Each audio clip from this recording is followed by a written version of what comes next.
All right, so let's see if this works. Right now I'm on LTE.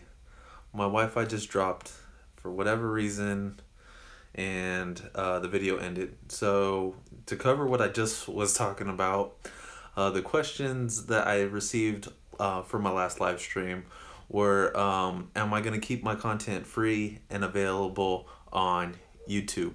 Yes, the answer is yes. My content will be free and my content will always be available on YouTube, and I plan on keeping it ad free because there's no financial incentive in putting ads in my content unless some type of sponsor was willing to pay me like actual real money. Then maybe I would actually, you know, put a price on my content. But other than that, there's not going to be any ads, not anytime soon. The other question was, what stuff am I going to be covering in the future, and if I could cover specific frameworks and different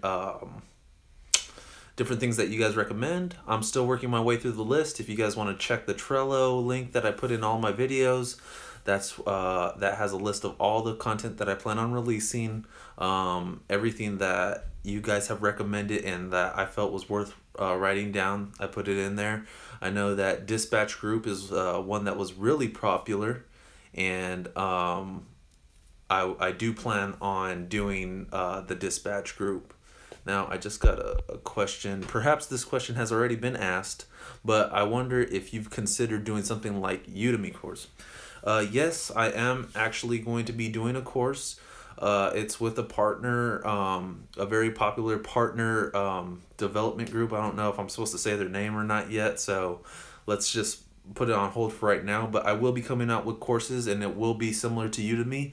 I'm not sure if I'm going to be releasing on Udemy. Udemy does take a lot of money, and they kind of de-incentivize the instructors from putting out courses on their platform. But if it makes it readily available to you guys, and you guys feel more comfortable than with choosing my course on Udemy as opposed to going through my own personal website or through my partner's website slash whatever platforms that they have them on, then I believe I'm going to be making it available there, but it's going to be at a later time. All my courses will be put on my website and on my partner's website first, and then they'll finally drip down to Udemy last. So yeah, those were just the questions that were asked last time, and today I really wanted to talk about iOS versus all the other platforms that Swift can be applied on. Now, one of the amazing things about Swift is that it's not just iOS, or well, one that it's not just Apple anymore, right?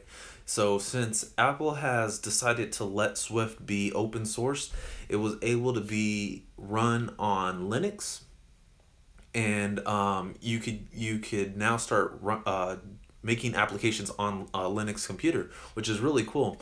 Now, that opened up one thing that I had a great interest in, which is Raspberry Pi.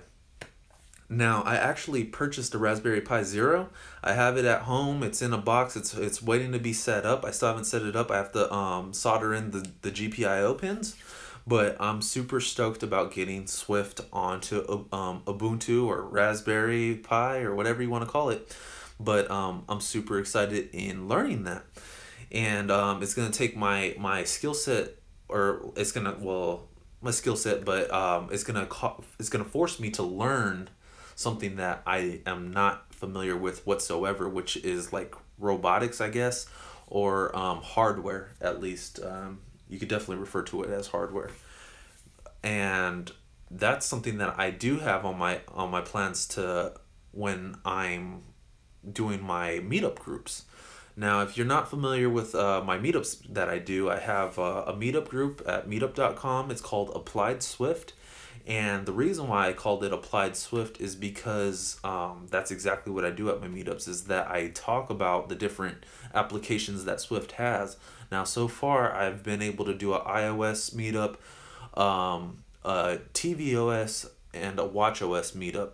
This coming this coming meetup is going to be on Mac OS, and then after that, I'm going to start moving into stuff that's a little bit different than your typical Apple platforms.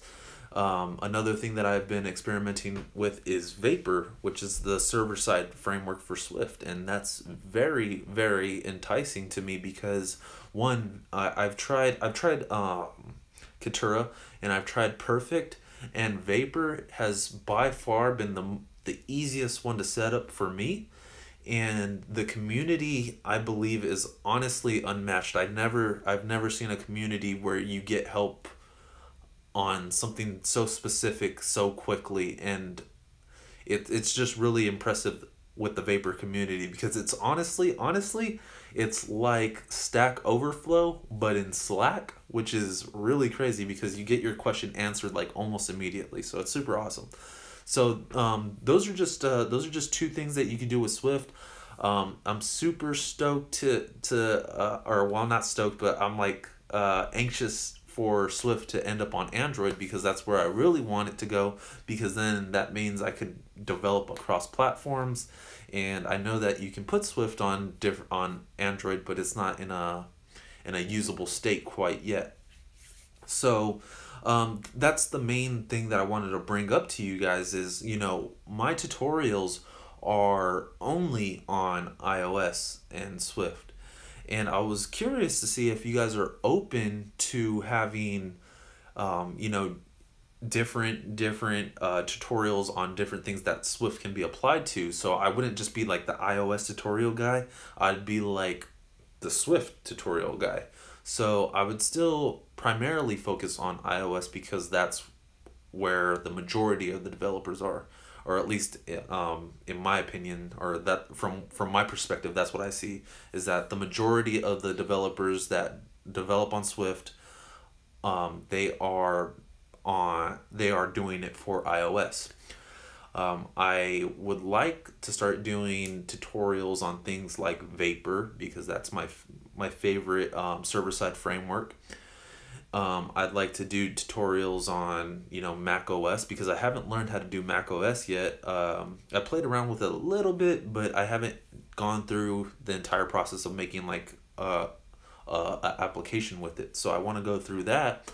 And if you guys are open to it, to the tutorials, then when I go through these tutorials, it forces me to learn these skills and I have a better understanding of these things. So it increases my skill set. Whatever I teach you guys, it helps me because I learn a lot more too from these things, because I have to try to be able to explain it even though I'm not that great at explaining some of these things. I do try my best.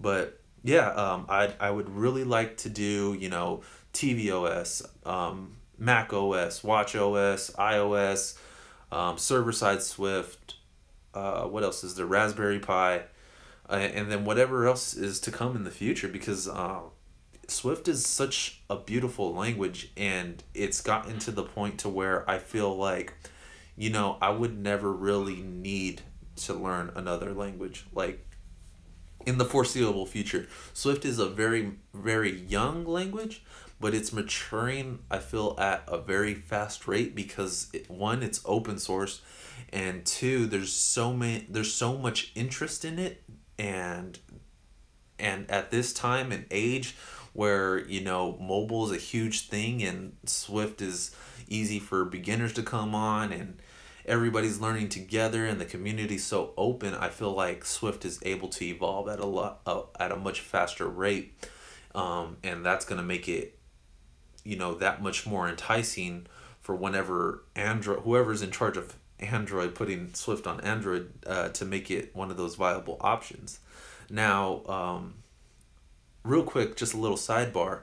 I wanted to let you know that I was looking into Kotlin because Kotlin is actually the closest thing that you can get to using like a normal readable language on Android.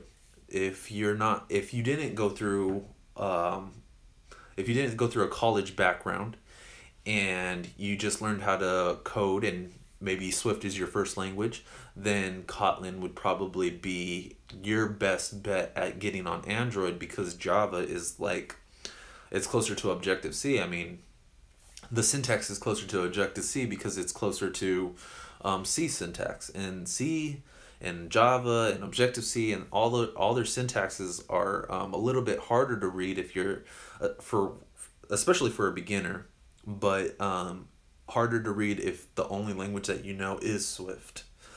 So I was looking into Kotlin. I can read Java and I could probably program in Java, but Kotlin just looked more enticing because it was closer to Swift.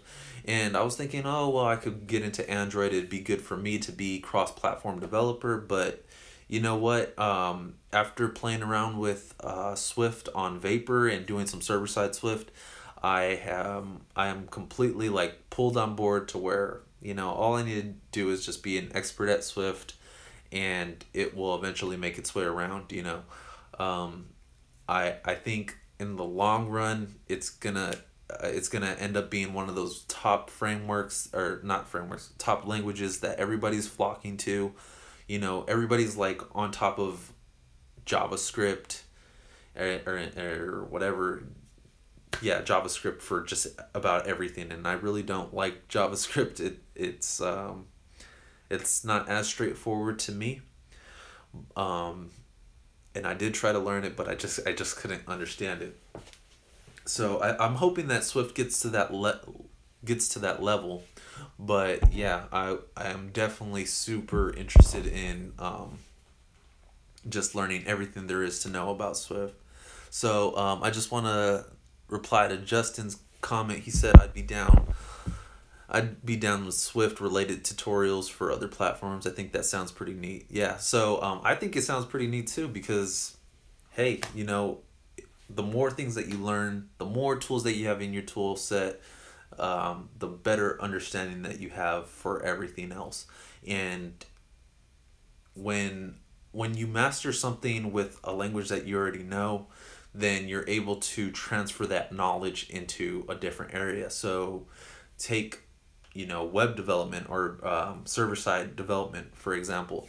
If you know how to do server-side development with Swift, and you know how to do it really well, I would be bold enough to say that, if you want to go out and learn how to do server-side development with PHP or Python or whatever you want to use, I would bet that a lot of that stuff transfers over, a lot of those ideas transfer over, and it would make it easier for you, because now all you have to do is just know the syntax of the language. Now you just need to use the same concepts, but with a different language, and now you just are able to switch out the different languages, but you have a firm understanding of what those concepts are.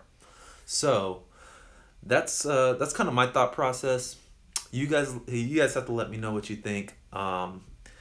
If I get enough votes on yes, then maybe I'll start changing my YouTube schedule to have, one iOS tutorial a week, and then, if somebody requests like a tvOS or any other platform or something like that, then I'll prioritize that so that we can have a little bit of different content every week, so I can still give you guys your 2 videos a week, and you'd always get your iOS video, but you'd also get some new content if you were interested in exploring something a little bit different. So that's all I have to say for today. Let me know what you guys think about these live streams. Sorry if they're kind of weird and I'm like awkward with it, but it is what it is, Can we have a web app developed with Swift, says Hassan. Yeah, I would definitely be interested in doing that. Honestly, I hate doing web development, like making websites, because I don't like doing HTML and CSS that much. It's like really repetitive, and as a programmer, it's like super repetitive. But there's something called I think it's either Skeleton or Leaf, I forgot which one it was, that helps you make websites with Swift, so you're able to keep things not as repetitive. I said that kind of weird. Make things less repetitive and keep your code nice and clean. So if you guys are interested in that, in web development type stuff, then I'll definitely try to start looking into that. And we can see where we go. I can explore it, see how everybody's liking it. If I start getting comments and feedback saying, oh, this is boring, I don't like this, go back to iOS twice a week, then we could do that too.